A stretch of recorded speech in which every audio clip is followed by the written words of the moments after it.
Okay, so this module 8, is all about stress relief. And, this is really important, this module, and it follows on, properly from mindfulness. And there's a reason for that, because it is one of the elements that I think you've really got to get to grips with. And in fact, if I could say to anybody, regardless of the journey and whether you've got a chronic disease or not, this is one of the factors that we seriously have got to look at, because it's almost like, this person's got a stressful job and that person's so stressed. It's almost like a badge, and we've got to get away from this, because stress has a massive impact on your immune system and on your health and well-being. It was my number one reason, I'm absolutely convinced of it, as to why I was diagnosed with cancer, okay? And it was, in some way, has taught me a huge lesson, and I believe there is a lesson in everything that happens to us in life. I genuinely do. And this was a lesson to me to actually recognise for the first time in my life the impact of stress. So I want to talk first of all in this whole module about triggers. So this first element is all about triggers. And what do I mean by triggers? You've probably heard this word many times, but there will be certain things, and we're all completely individual. So, one size does not fit all here. Everybody is very, very unique and very individual. We all have our own specific triggers, things that will trigger something in us that causes us stress. Yeah, it could be family members. I think it was Pema Chodron, who's this wonderful Buddhist monk, and she said, well, if you think you're enlightened, spend a weekend with your family. Which was a wonderful, wonderful phrase. And we kind of get that, don't we? So there could be members of your family, there could be friends, there could be all sorts of people in your life that are a trigger for stress for you. It could be food, could be a trigger. It could be the work you're doing. It could be the journey. It could be a certain element of something. For instance, I have a friend who, one of her biggest stress triggers, one of the things that really triggers stress for her, is whenever she gets the sense or a feeling of abandonment. So if she's in a relationship and something goes wrong, it immediately triggers that sense of abandonment in her, because she's dealing with a number of abandonment issues from when she was young. So actually anything that starts to impact on that abandonment kind of feeling triggers stress for her, okay? And as a friend, we've been able to look at that, and we've been able to help her, and I've been able to help her, and she's been able to start to become more aware, hence the mindfulness, of those triggers and the impact that they have on you. So I would like you to start looking at, very much so, what are the things that trigger your stress? And if you slow down enough and start becoming a bit more aware enough, this is a really important factor for you to look at, because you must guard stress with your life. And I mean that significantly. You must guard stress with your life. It genuinely has an impact on your health. Stress is the number one reason why people get heart attacks, yeah? Stress has a major, major role in terms of people's breakdowns and mental health. We just underestimate this impact that stress has on us, on our physical bodies. It's not just mental. We do know that there is a connection between the mind and the body. Of course there is. So you do not underestimate the effects that the stress that you're going through, even small amounts of stress, it's having an impact on your cells. Now, I dealt with, I said earlier, with a significant amount of stress over a long, long period of time and didn't deal with it. And that has to go somewhere. So if you're not dealing with it and you're not letting it out, and you're not finding some sort of output to enable you to let go of that stress, it's going to stay within your body, and it's going to come out somewhere. It's going to come out in the form of disease, or in the form of a breakdown, or in the form of you losing it in some way over something small, because you're not dealing with it. It's like having a cup that is certain, it's almost full to the brim, and one little drop just tips it over. So guard this stress and don't underestimate the impact of it, but start to look at, what are the things that make me feel stressed? That's interesting. Start to be interested in the things that impact you on a stressful level, okay?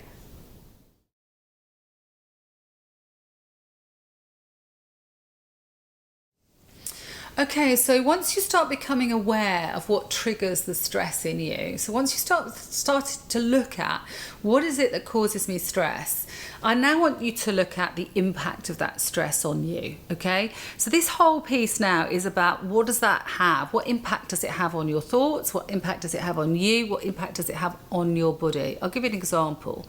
Once you start becoming aware of what causes you stress, you need to start then looking at how it impacts your body. Okay, so you will start to notice that you start to feel maybe down.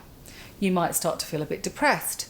You might start to feel a bit low about yourself. You might start to feel a bit tearful. You might start to feel tired. There are a number of things that you may start to notice once you start to look at, become mindful and start looking at the triggers of your stress. That you might think, oh, that's interesting. You know, that person said that to me. And actually, I feel really low. I've been low all day because of that one thing and I can't stop thinking about it. Or it could be, oh, that happened to me, that job and that stressful environment. I'm constantly working late nights at work and everything. And I'm noticing that actually I'm not sleeping very well. And actually it's keeping me awake at night. Or it could be that I'm noticing I'm getting to sleep because I'm absolutely knackered when I go to sleep. But I have started to notice that when I look at the clock, it's 3 o'clock in the morning. And I'm waking up at 3 a.m. every single night. What's that about, right? So you need to start looking at what impact that is having on you, what it's doing. And I'll give you an example. I dealt with a lot of stress and I went through lots of stress and I thought I could take on the world, you know, just keep piling it on, you know. And that's what I thought I could do. I could get through anything. But actually, so I started to look at those triggers and then I started to look at the impact on how it made me feel, and it would start to make me feel a bit tired. And what happened with me particularly was I would start to crave sugar. And what happens is stress affects your cortisol levels. It also affects your hormones and it affects the levels in your body. It definitely affects you at a cellular level and it affects you physically. And what I was finding was it was affecting me to the point where I was getting these kind of cravings for high sugar things. So my big drug of choice, and we talked about this in the whole diet section, my drug of choice was sugar. So every time I got stressed, I'd go straight to sugar. And I noticed it. I really started to notice it. As soon as I got a bit stressed, I'll go straight and eat. I could seriously eat a whole box of Jaffa cakes or get through some chocolate and things like that. I'd go straight for sugar. I'd go straight to the fridge and find something sweet. Now, sugar feeds cancer. That's a big statement to make, right? I'm absolutely convinced of it. And we can go on and on about it, and there will be other people who say it doesn't, but I read enough and studied enough to know that sugar really does feed cancer cells. So what I was doing was, not only was I lowering my immune system with my stress levels, but I was actually feeding the cancer cells with the sugar I was taking, large amounts of sugar, I can tell you, because that was my way of combating my stress, yeah? So have a look at what the triggers are for you in terms of your stress and what impact it's having on the body. Now, I noticed that when I went to sugar, of course, I'd eat the sugar and I'd feel a little bit better. But then really, within a very short period of time, it would drop my blood sugars down even further and I'd crave even more. So once I started that sugar trail, I'd want more. So I was actually going more and more for sugar, and I was literally addicted to chocolate and addicted to sort of sugar-based things. And I really couldn't get through the house. There were times, seriously, where I've gone out in the middle of the night and found a garage to buy chocolate. That's how sad it got. You know, that's how I had to have chocolate. So have a look at what triggers you. Have a look at how it's affecting you in your body, because you're now a bit more aware of how it's affecting you. And then have a look at some of the impacts of that stress and what your habits are starting to form around that, okay? Because they'll start to compound on each other and have a massive effect on you physically as well as mentally. So start looking at that. And another useful tool is to start writing those things down and noticing those. Just write them down. Try not to judge yourself harshly or criticize yourself over it, okay? You know, I've done that over the years. You know, I've eaten one Jaffa cake and then I've gone back and eaten the whole box and then beat the shit out of myself mentally because I've just eaten a whole box of Jaffa cakes. Okay, and we'll talk a little bit more about exercise a little bit later and how all those things can affect everything at every level. So let's not do that. Let's take the judgment away from ourselves and the critique and the criticism, and just let's look at the observation of it and then make some adjustments, okay, rather than the harsh critical voice that we tend to have. Yeah? So start noticing, start plotting, start journaling, and then you can start actioning around it.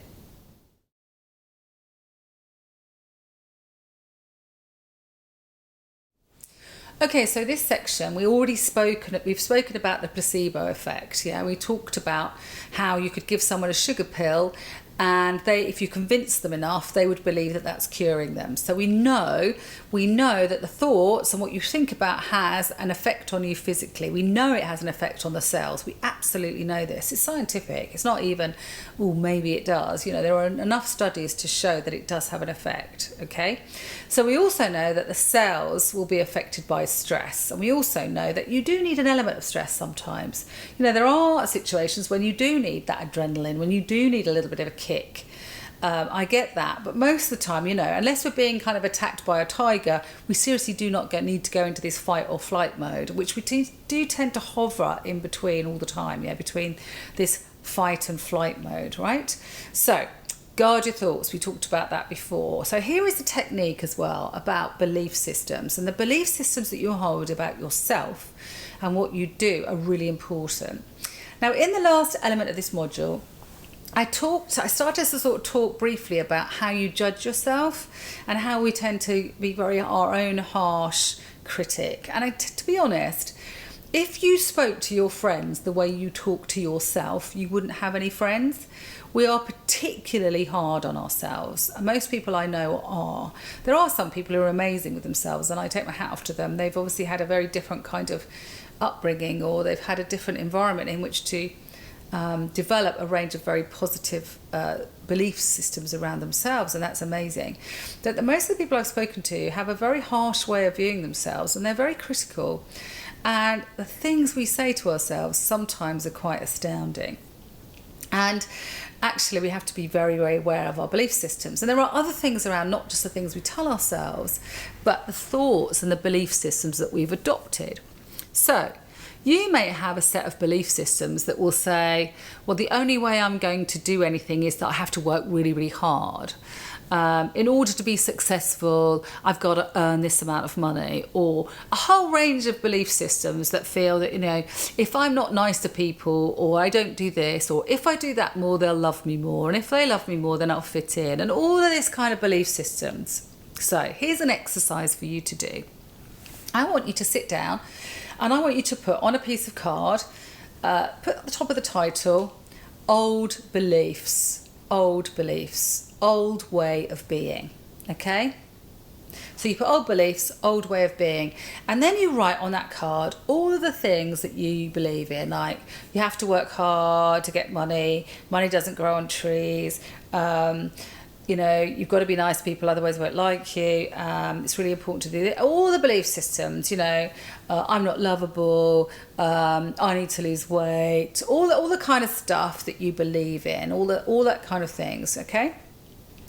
The world is a dangerous place, people are selfish, all of those kinds of things. So write them all down, just get them out of your head, and all of the things, even if they seem silly or stupid or small to you, just put your old beliefs, old way of being. Right, then I want you to put those to one side. Then I want you to take out a new card, a new piece of paper, and I want you to write on the top, new beliefs, new way of being. And I want you to write on that card all the new empowering beliefs that you are going to believe in, that you would like to believe. And you're going to flip all those negative things round into the positive. You're going to put, I am inspiring. I am perfect just the way I am. I have great friends and family. Money comes to me easily. I live in a world of abundance. All of those kinds of stuff, all the positive affirmations. I don't care whether you believe it at the moment or not. I just want you to write down all the belief systems that you would love to have in place right now. This is your new belief system, right? Yeah? Then once you've done that, get them all down. Don't overjudge yourself. Don't overthink it. Don't overthink. Less thinking, more just doing, yeah? Then I want you to take the old belief systems. I want you to tear that up, throw that in the bin, or you can go outside and burn it safely, please. Get rid of the old belief systems. You can do as ritualistically as you like, but you're going to carry that new card and those new belief systems in your wallet, in your bag, wherever they are. You can put them as a screensaver or whatever you have, or you can put them up on the wall in front of your desk so that they're constantly there, or on the mirror in your bathroom when you're cleaning your teeth. They're your new belief systems, and they're going to be done in the I am this, I am that, I am, in the present tense. And I don't care what it takes, but you're going to say them over and over and over again, and you're going to keep looking at those, and you're going to keep reinforcing that your new belief systems, this is your new way of being. And you're going to practice it, because we talked earlier about what you practice is what you get good at, right? What you practice is what you get good at. So the more you practice, the better you get. So the more you practice this new way of being, this new belief systems, the better you're going to adopt these, and the more natural they're going to become. And you watch yourself change at a cellular level, because that's what you believe in, and your cells will start to believe it, and you will start to operate and give off an energy that attracts you to those kinds of opportunities. Just try it. It's free. Don't cost you anything to do. So just try it and see how you get on.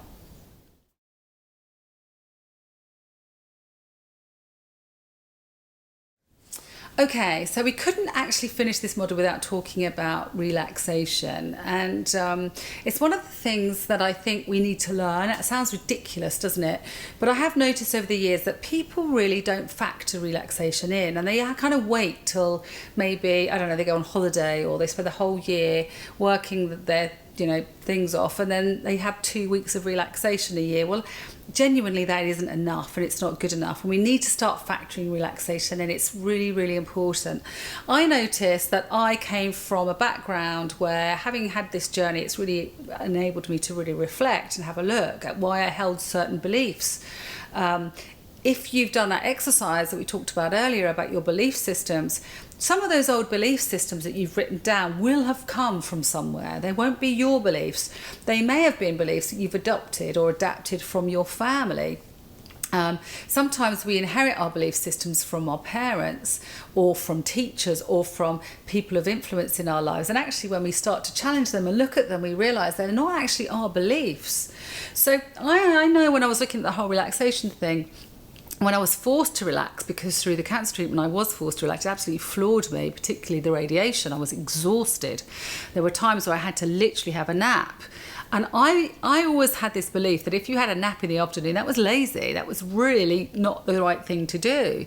And yet, if you look at certain cultures, it's inherent in their system, it's inherent in their culture to have a nap in the afternoon.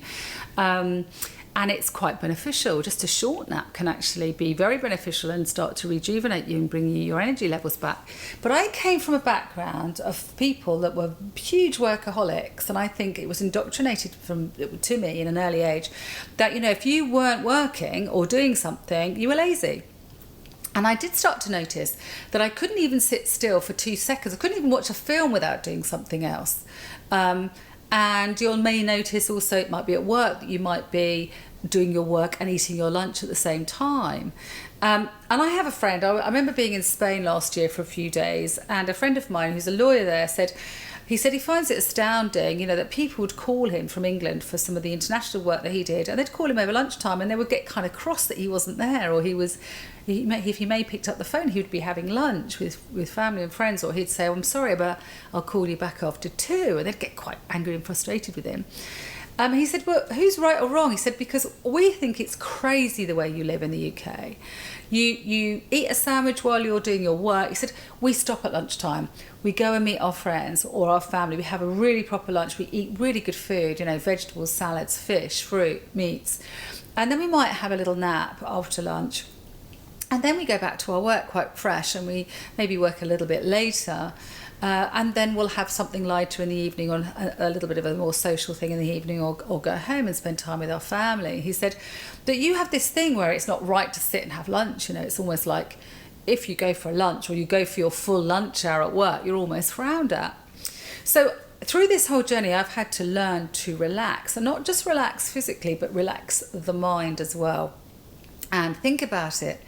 Think about your physicality as well. If you saw someone who's a bodybuilder, and if you talk to someone who was a professional bodybuilder, and I have friends who are, they would tell you that the growth, the whole growth and the way in which the muscle repairs is in the downtime. It's in the time between the action. It's in that down relaxation time where the muscle grows and develops. And we need to get into that mindset that actually it's in the downtime that we grow and develop more. So we have to kind of almost schedule in some relaxation. And let's not hurtle into our holiday at 100 miles an hour, because that's already 2 weeks of the year that we're going to sit and relax, right? Because I don't know about you, but years ago, when I was in the corporate sector and I had my 2-week holiday, it got to the point where I'd have to extend my holiday to 3 weeks, because on a 2-week holiday, it would take me 5 days to wind down. I'd have a few days in the middle where I was kind of pretty chilled, and then I would have another 5 or 6 days to wind myself back up into work. So I was actually only getting 3 days of my holiday in between where I was actually super chilled. So then I'd have to have a 3-week holiday to have a week where I'd wound down, a whole week's holiday, and then a week to wind back up into the corporate world. How ridiculous is that? Like once a year, whatever it is. So now I actually view and value relaxation above a lot of things, and I actually factor it into my day. And I want you to start looking at ways that you can factor relaxation in all sorts of ways. And that's not just sitting down on a chair doing absolutely nothing, or it could be for you, but it's other forms of relaxation. Like it could be a massage, it could be a walk in the forest, it could be having time with friends, it could be a social activity, it could just be meditating, it could be whatever your relaxation technique works for you. I am not into this whole, you have to do this, you have to do that, 7 steps to relaxation. You do what works for you. And the more aware you get, the more you realise how important relaxation is, not only to your healing and your recovery through this kind of process, but also in your prevention of actually getting any kind of form of stress or stress-related illness. So factor relaxation in. I can't stress it more, that it's such an important factor to you and in your life.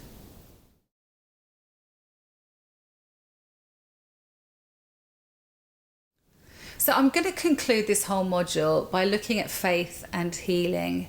And when I talk about faith and healing, what I'm not going to do in this section is talk about different faiths and religious practices and all of those kind of things. That's not what I'm here to do at all. That isn't for today. What I'm talking about when I talk about faith and healing, I'm talking about faith in yourself and the power to heal yourself, and genuinely believing that your body has the power to heal itself and that you have the power to heal yourself, okay? Now, I firmly believe, because I actually put my own body and myself into a position where I got an imbalance, where I contracted a chronic disease, I believe that I can then do something about getting myself out of it, okay? I genuinely believe the body is unbelievable. This is a biocomputer. It is phenomenal what this body can do and what it goes through all its life, yeah? The body can heal itself. I absolutely believe it, given the right conditions. And that's the critical factor here, given the right conditions, okay? And we've talked all about those in all the previous modules, and we'll look a little bit more in the next few coming up. But you have to believe that you have the power to take control back and take that healing back into your body. And you can create the environment in which to do it. And you also have to have faith in yourself. You've got to believe in yourself. I didn't believe in myself for quite some time because of a number of things that happened to me, because of a number of things that went on in my life, and some difficult relationships and some difficult factors that happened in my life. I started to lose faith in myself. And I genuinely believe that loss of faith started to contribute to lowering my immune system and that lack of faith and lack of power in myself. And as soon as I went through this cancer journey, it forced me to have to take that power and that control back, and to have complete faith in my own power and ability to heal myself. And regardless of the outcome, because I didn't know what it was, I had faith and in myself that I was going to do whatever it took and come at this with everything I possibly had. And I knew that I had the discipline and the power in myself to be able to do this. And that whatever happened, and I had no guarantee of the outcome, that I was able to research things, more than capable of researching things, more than capable of looking at everything possible that I could do for myself. And I had the absolute faith. We talked about that question, if you remember, in module 1 about, do I want to live? And I had this huge surge of, yes, I absolutely do. Not only that, I want to thrive. I want to really thrive, not just to survive, but to thrive. And I absolutely believed that I had the power and the faith to do that. And I know through this diagnosis how much that is rocked and your world is rocked. And you start to sometimes at the outset lose faith in your body, and you kind of think, well, what's happening to my body? You feel a little bit let down by it. But try to understand the conditions in which you've come to this point and realize that you can take that power back. And there are an awful lot of things going on in the world that you can start to adopt and bring in and work alongside the medical profession and all the other things that are out there to take that power back and do as much as you possibly can. So please, faith and healing is about having faith in yourself to heal yourself. So good luck with this journey, and reach out to others, and also reach out to me, and I'm very happy to support you on that.